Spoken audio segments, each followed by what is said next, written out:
Halo Gen Smart Indonesia, selamat datang kembali di channel Edwin P.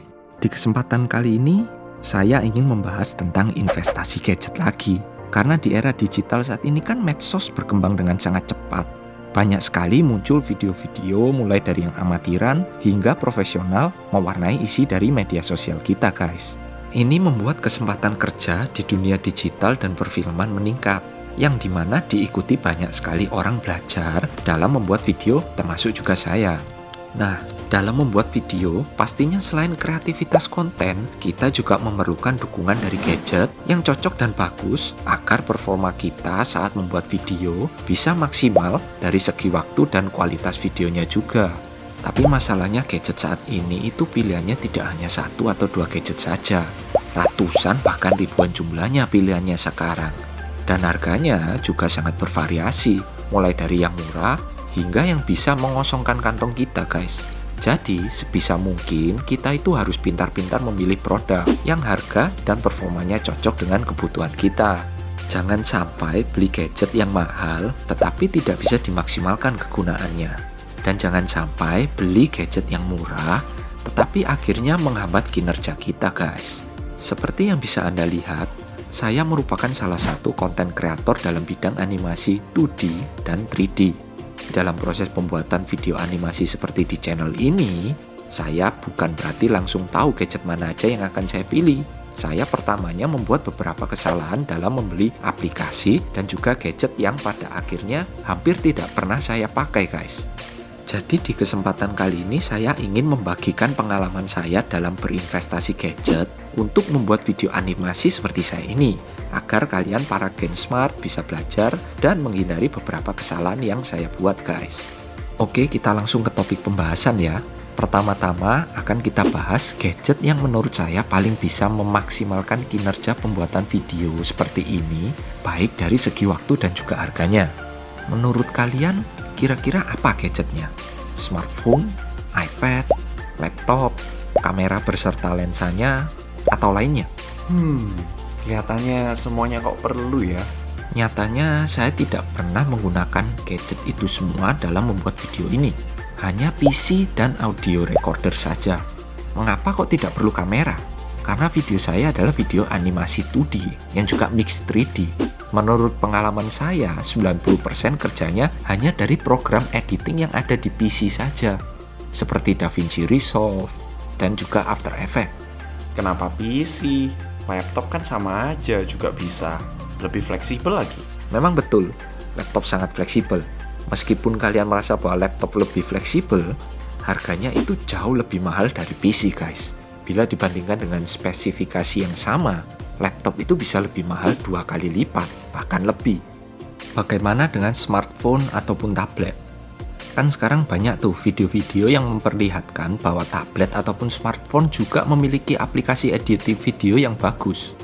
Menurut saya, program dalam smartphone dan juga tablet belum bisa menyaingi program editing di PC.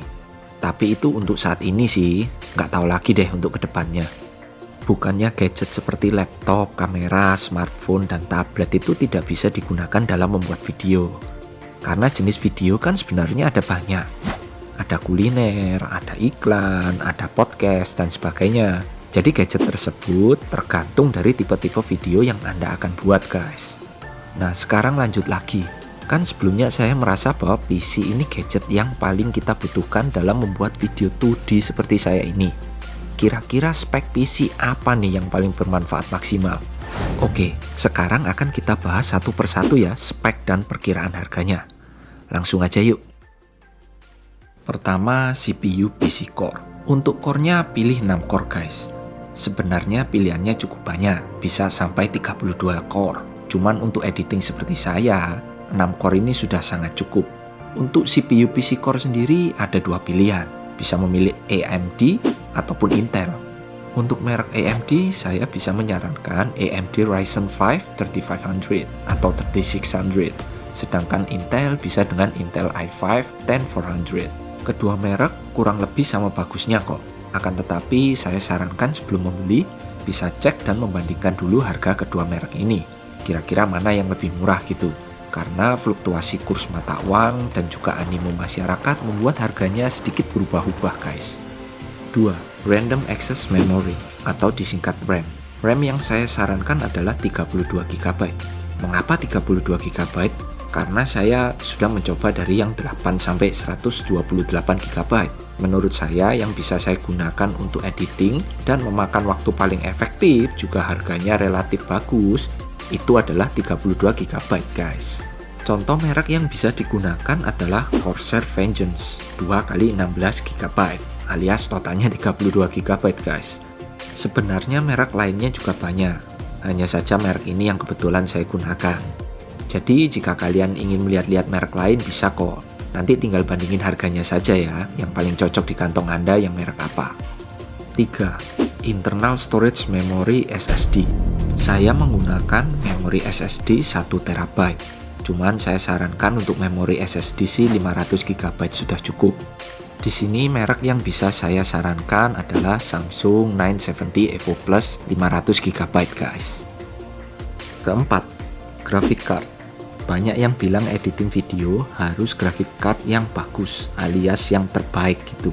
Sebenarnya tidak perlu guys, karena harga yang terbaik itu bisa sampai 30 jutaan. Tentu bisa bikin kantong kita hangus. Kita editing video seperti saya ini masih belum memerlukan yang seperti itu. Contoh graphic card yang bisa kalian pertimbangkan adalah RX 5500 dan 1660 Super. Graphic card ini menurut saya sudah bisa memaksimalkan kinerja pembuatan video seperti ini guys. Kelima, cooling system. Jangan lupa pendingin ya guys. Editing itu berat, kadang bikin panas PC kalian. Jangan sampai PC terlalu panas, terus programnya crash, dan editingnya belum sempat disimpan. Saya sudah berpengalaman merasakan berkali-kali, dan rasanya bete banget guys. Wah, sama tuh. Gue juga sering ngalamin kayak gitu. Selain gue, siapa lagi nih yang pernah ngerasain? Tulis di komen dong. Nah, untuk pilihan cooling system sendiri tidak usah yang macam-macam. Tidak perlu sampai water cooling. Cukup cooling fan biasa saja sudah sangat membantu kok. Nah, itu semua adalah spek PC pilihan saya yang menurut saya bisa memaksimalkan proses video editing saya dan juga kalian yang ingin terjun dalam pembuatan video seperti ini. Sebenarnya masih ada part lainnya seperti motherboard dan case PC-nya. Akan tetapi tidak ada spek khusus untuk motherboard karena harus disesuaikan terlebih dahulu dengan spek PC-nya yang kalian gunakan guys. Dan juga size motherboard itu bervariasi, jadi bisa kalian sesuaikan juga dengan case PC yang akan Anda pilih. Mungkin saya bisa menyarankan Anda untuk menggunakan motherboard bermerek ASRock yang harganya di kisaran 1,5 jutaan. Sedangkan case PC-nya ini mungkin kalian bisa cek di tokonya sebelum beli karena sangat bervariasi tergantung spek PC yang Anda pilih. Itu dia Gensmart, investasi gadget untuk para editor maupun konten kreator ataupun YouTuber animasi, terutama animasi 2D seperti saya ini. Nah, video ini adalah pendapat berdasarkan pengalaman saya dalam dunia editing video animasi. Semoga infonya bermanfaat, dan jika kalian memiliki pendapat lain, bisa langsung tulis di kolom komen ya. Dan juga jangan lupa untuk like, comment, share, dan subscribe untuk support channel ini. Sampai jumpa di video selanjutnya.